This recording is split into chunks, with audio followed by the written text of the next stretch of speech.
That wasn't really so bad. Coming out.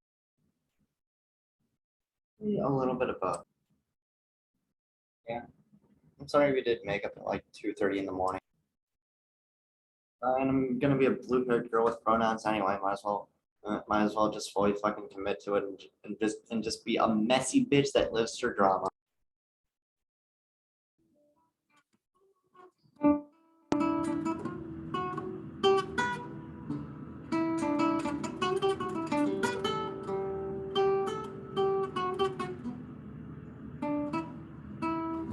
That was a bit sloppy. Bruins win 5-2 over the Columbus Blue Jackets. Welcome back to Into the Den, everybody. I'm your host, Jocelyn Freeman. God, that stuff feels so good to say. And this was sort of just a cleanup game. I mean, the Bruins were sort of bipolar for the past few games. It was going down 6-1 at one point against the Maple Leafs and still ending up losing 6-4, and then completely just destroying the freaking, what is it, the New Jersey Devils at like 8-1, and that was pretty fun. And this was sort of like the, what the hell, who the hell is banging around? But this was sort of just the game in the middle for all of both sides. I realized that I probably should have said like two sides, two different extremes, and not bipolar. Sorry about that. But this was also a pretty special game because this was the game in which the Bruins organization celebrated Nick Foligno's 1,000th game. Even though he already played his 1,000th game a while ago, this was sort of just the game. And I was like, okay, we're waiting until these two play each other at the Garden to celebrate it. So they celebrated in it. Mark McLaughlin ends up being out of the lineup for tonight after starting the last game on the third line in his first game in the NHL and scoring his first goal. Well, but I think we could all tell that that game was just really bad for the Devils, and we weren't gonna and that goal was kind of, if there's any game to score your first goal and it's probably going to be one where it's probably going to be a blowout. But Craig Smith back in the lineup. Everybody thought, I remember seeing a lot of people complaining when the morning lines were announced that like, oh, why is Foligno in? Why isn't Bleed in? And then they announced that like, hey, we're celebrating Foligno's 1,000th game here. And I'm like, that makes sense. I mean, I was a bit confused for it too, but still. The third pair also ends up being Derek Forbort and Mike Riley, since I think Josh Brown ended up suffering an injury or something like that. But who cares? As long as Connor Clifton is not in the lineup. The less Connor Clifton plays, the better this team is. And Columbus starts out pretty hot, especially with Elvis Merzlikins is pretty much standing on his freaking head against the Bruins. He has started 3 games against the Bruins. Has a 2-0-1 record and like a 9.46 save percentage going into this game in his career against the Bruins. That is insane. Just that much against the people are freaking wild tonight. It is past midnight. Anyway,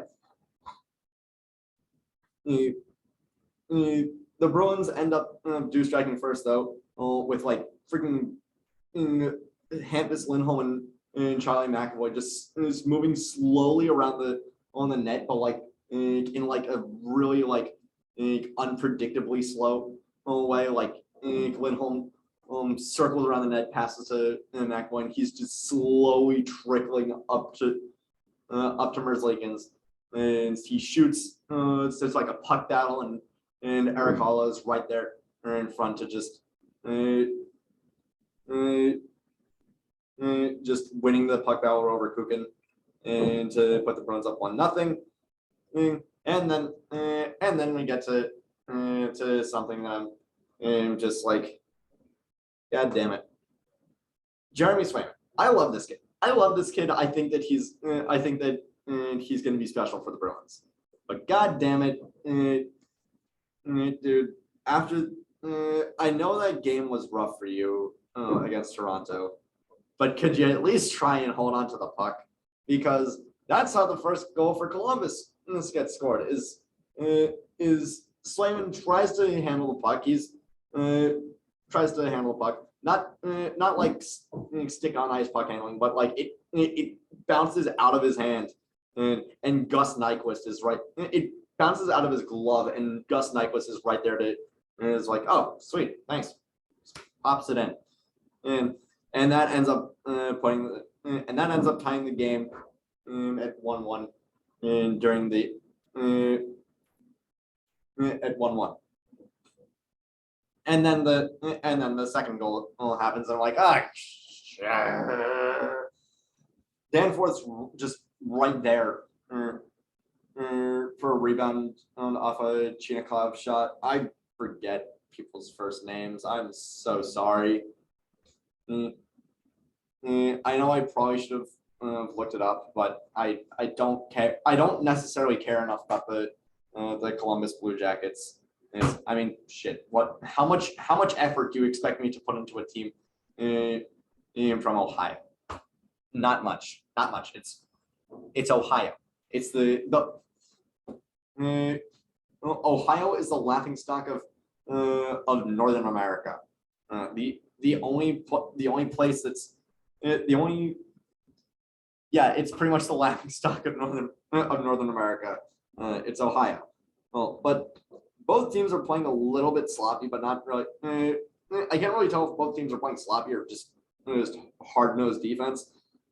But eventually, the Bruins top line catches Merzlikins so far out of position. The dude is flopping all around. Oh, and he's trying to get back. He's trying to get back in the net, and then he's trying to lunge out of the net. And Bergeron's with the puck, and he just passes it right to Marsh, and he's just like, fucking kick your freaking feet up. Just what a dude had all the freaking time in the world for that one, and just the entire net is right there. Have a fucking spa day. Kick your feet up, get a manicure, get a pedicure while you're at it, and that ends up tying the game at 2. Cool. And on to the third. Halla ends up getting 2 goals in this game, because Brandon Carlo, because there was a delayed penalty that had the Bruins with the puck they held on to the puck, and they were trying to go for the 6-on-5 cheese, and they ended up not getting it, even after holding the puck for like 30 seconds or something like that. But eventually but with a minute 59 gone in the 2-minute minor, Carlos shoots it, and Halla's right there to tap it in, and that puts the Bruins up 3-2. This is like right at the end of this is like in the middle of the final 5 minutes, and then and then Columbus pulls Merzlikins, and then we get just 2 empty net goals from DeBrusk and Coyle respectively. That ends up being the game. Honestly, these past 2 games have sort of just felt like cleanup duty for the Bruins, where where it's like, all right, we're not necessarily playing like the toughest of competition, but god damn it, we need these wins just to keep pace in the division standings. And we don't want to be facing Carolina in the playoffs because god damn it, they kicked our asses. But honestly, like I said, the Bruins games, they're not playing the toughest competition. Like they played, like Columbus is sort of just at 500 at this point, and the Devils are like almost out of it. Also, rest in peace.